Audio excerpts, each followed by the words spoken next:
Well, I think I know the problem. Good day, everybody. Today is a very exciting day because I'm on my way to see the car that I had my eyes on for a long time, and I managed to talk with the owner, and right now I'm going to see him and maybe negotiate him a good price.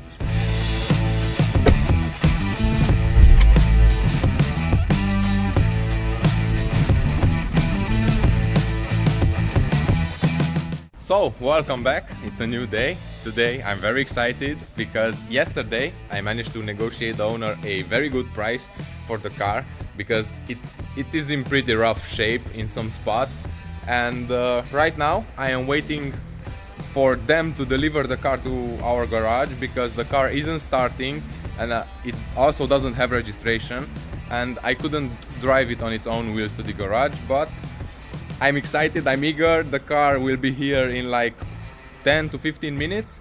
I'm waiting for that, and then I'll show you the car.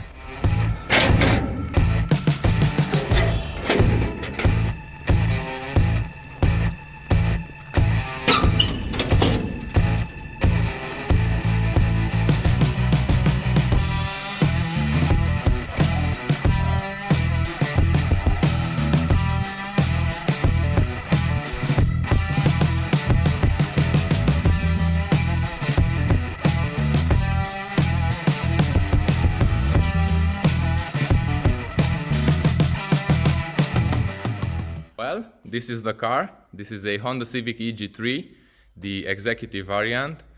And in my opinion, this is the most beautiful Honda Civic body style that was ever made, the 5th generation. I like it the most, personally. I like the coupe variant as well, but the hatchback just has something in it that it's very to like. And it has a pristine interior. I have never seen a interior like this from Honda. I don't even know if it's factory interior. I know there is a variant with leather seats, and this might be the executive, but I've never seen this Japan flag on it. It also has a sunroof, which slides backwards as well, not only lifts up. And the rest of the interior, it's also in pretty okay condition, but the seats are just amazing. This car was listed for 1,600 euros, and I managed to negotiate this car for 900 euros, which I think it is a very good price for this base, this car. And you know, it has its fair share of problems, but we will fix any of the problems that it has, and we will upgrade this car into a very, very nice race car. Starting with the exterior, the bumper right here isn't sitting as it should. I think it's screwed into the fender, and as you can see, the paint isn't perfect. It was sitting outside in the sun for like 2 years. It also has some paint chipping over here. The windshield is a little bit cracked. Some, I don't know, paint chipping over there. If we open the door, it had a little rust hole that somebody painted.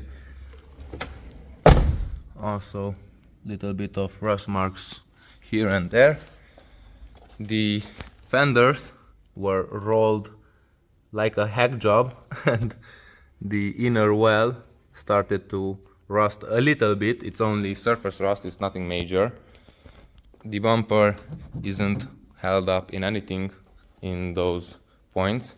As you can see, the tailgate also has some paint chippings and stuff like that. The exhaust, somebody tried to cut it and then welded it back. Maybe they installed a silencer. I don't know what they did with the car. The previous owner doesn't know either.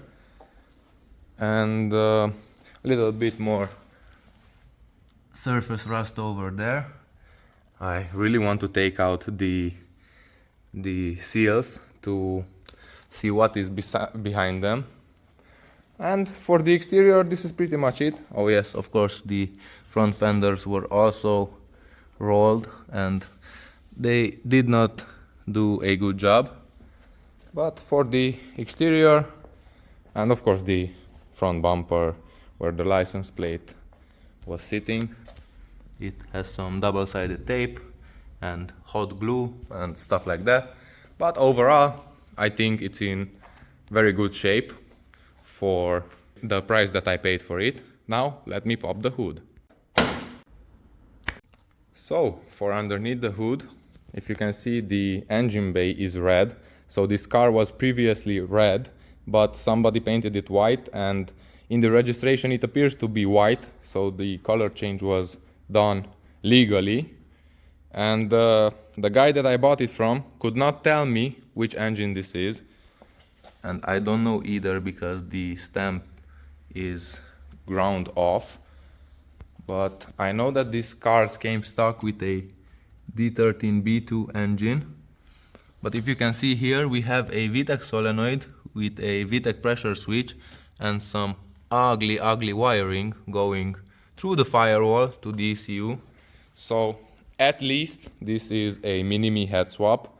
Maybe the block is the D13B2 and also the transmission, but I don't know this for sure. We will have to check the stamps on the back of the engine. But I can see the stamp from the intake manifold. It's a P10, so this means it's a D15B7 intake manifold. Also, if you can see, the owner didn't install the front torque mount when he installed the engine. I don't know why would you do that, but he did it. Also, you can see the oil leak the engine has. And the radiator, it looks pretty crooked. Maybe this car was hit in the front, because I know this mastic isn't factory mastic. And I can see over there a little bit that it was hammered. But these are not problems. We can make this engine bay look great again. I would like to do a full paint job of the engine with all of the unnecessary holes deleted, but I have never done that before. I don't know how you would make that clean engine bay feeling to not have the holes and all of those weird indentations, but we will try to do it. We will learn together, and that's pretty much the engine bay. Let's try to start it with this battery, or at least let's see what it does. Okay.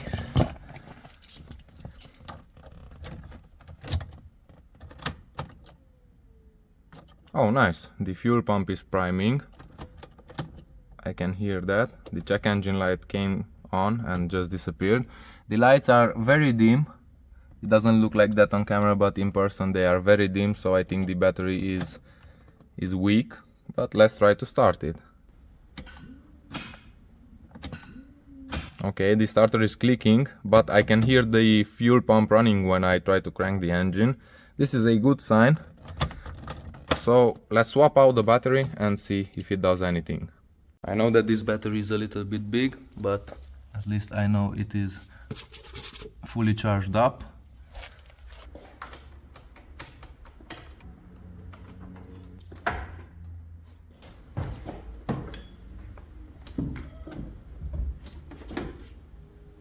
It doesn't even fit, but for testing purposes, I think it might be enough.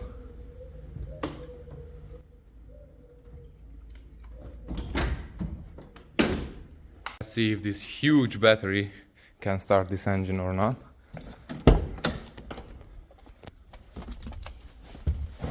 All right. Now the lights are more bright and I can hear the pump even better. Okay, let's start it. Okay. It's not cranking. We must check the starter.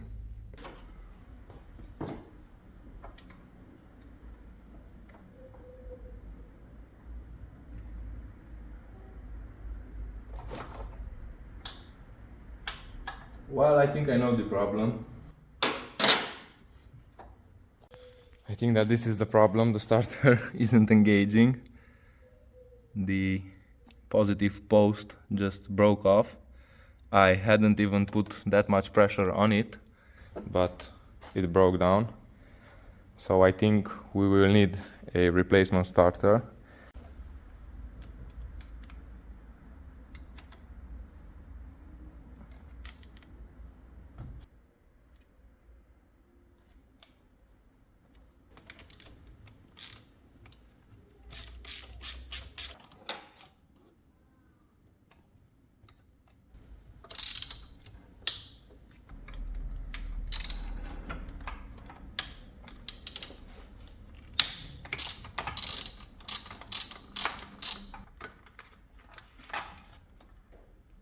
Look at this. The bolt broke right off the starter. I took down the starter of the green car. I want to install it. So I know for sure that this is the problem. I hope that the car will start with this starter. I don't really like this Post here, or I mean the clamp from the electrical connection, but I'm gonna change that out. But now let's see if the engine starts with a new starter. And first I should check if there is at least any oil in the engine. Oof, that's pretty black. But there is oil. Let's try to start this thing up.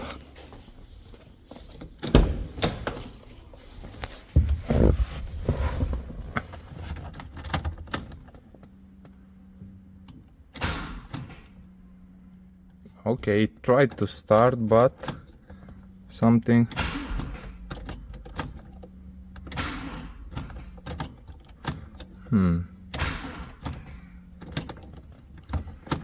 It wants to crank, but it doesn't crank it.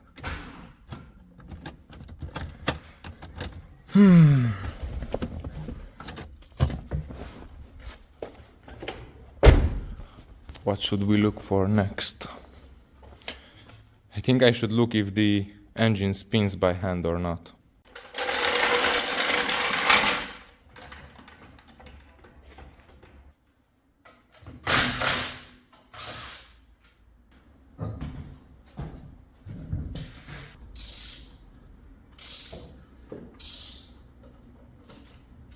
Okay, the engine seems to spin by hand. I spun it 2 complete turns. Then I think we will have to clean out the grounds. I just wanted to put the wheel back and check this out. Man, this is the brake line. It has been cut. and it looked like somebody tried to change it because that's a little bit moist. Maybe he sprayed on some penetrating fluid, but this is no good. I know that I've checked the reservoir and it's empty, it's dry and dirty, but I didn't know that this was the cause. Well, this complicates the problem even more. This is why I cannot drive the car right now. But for now the engine doesn't start. Let's fix that first and then we'll fix the brake line as well.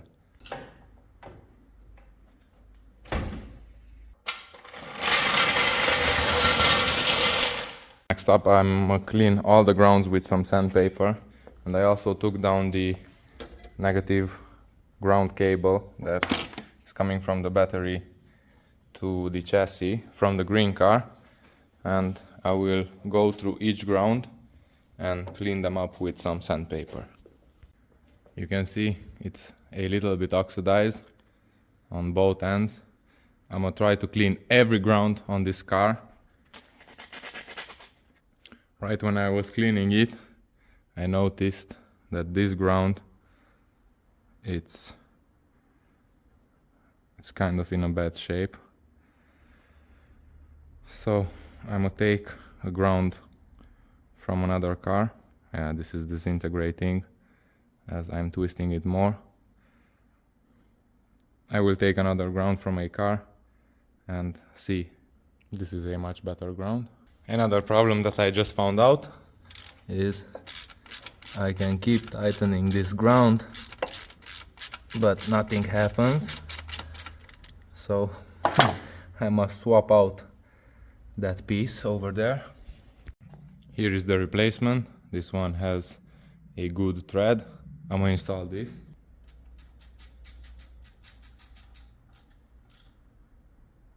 For the last ground, it is at the thermostat housing.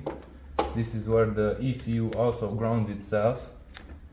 The guy who ran these wires for the VTEC pressure switch grounded the sensor like this. This is such a hack job. I guess this wasn't grounding perfectly either, but I'm gonna take out the bolt and clean it. How the bolt looks. It's completely rusted. And also over here, look at this. Of course this wasn't grounding good. Look at that. Now that's more like it. You can see it's clean, shiny. This is how it should be. This cable is much better. This ground is now changed up And secured. and the upper ground and also the thermostat housing. Now let's see if the engine starts now. I really hope this was the only problem.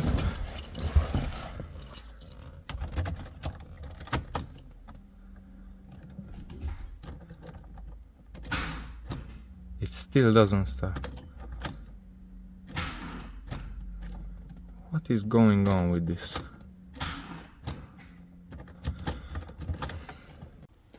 I found a fuse that was really oxidized. I changed it, put a new 40 amp fuse in it.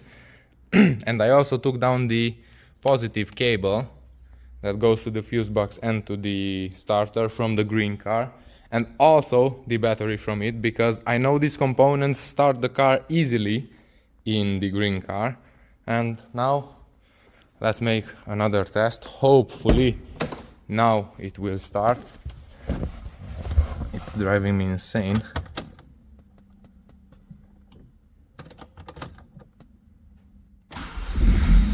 Now it starts. Man! Finally! The engine started. Holy!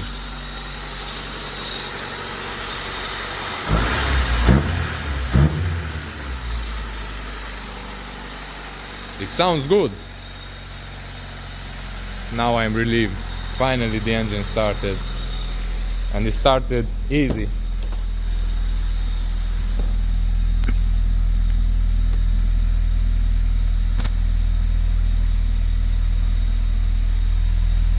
Pretty good.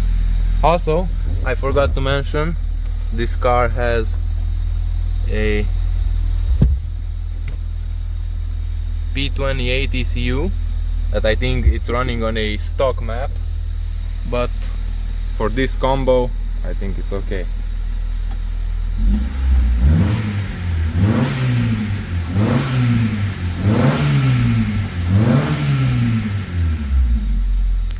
Nice.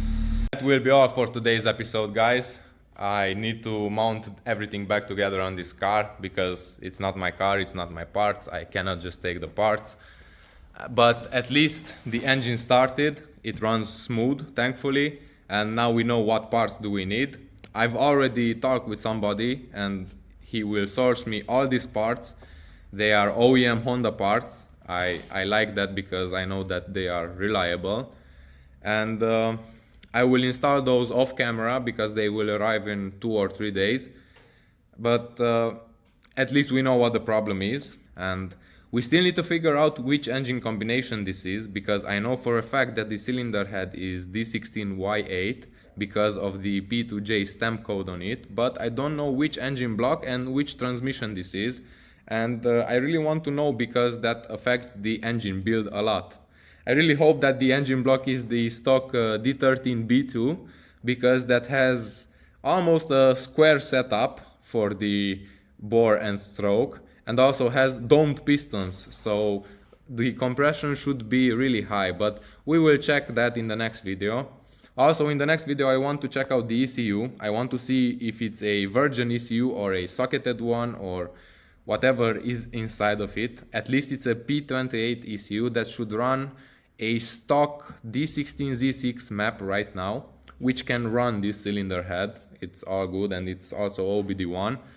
That's all good. But in the next video also, mainly I want to check out all of the braking system on this car, because that cut line that we saw in the driver front wheel really worries me, that what is the condition of the rest of the braking system.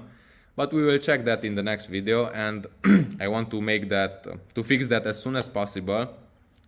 And I've already sourced a rear trailing arm disc brake setup for this car that I want to swap in. I just need to buy some brake calipers, some rotors, some handbrake cables, and some guide pins. Things like this I need to buy, and I will buy them shortly. And I want to make a video about a complete rear trailing arm swap for this generation Civic. I mean, it works on the EK generation as well, but it's the same principle. And that's kind of it. Stay tuned and hit the subscribe button to check out the complete build of this car.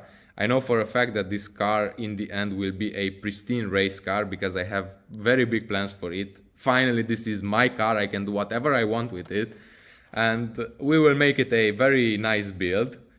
And thank you all so much for watching this episode, and see you all in the next one. Bye bye!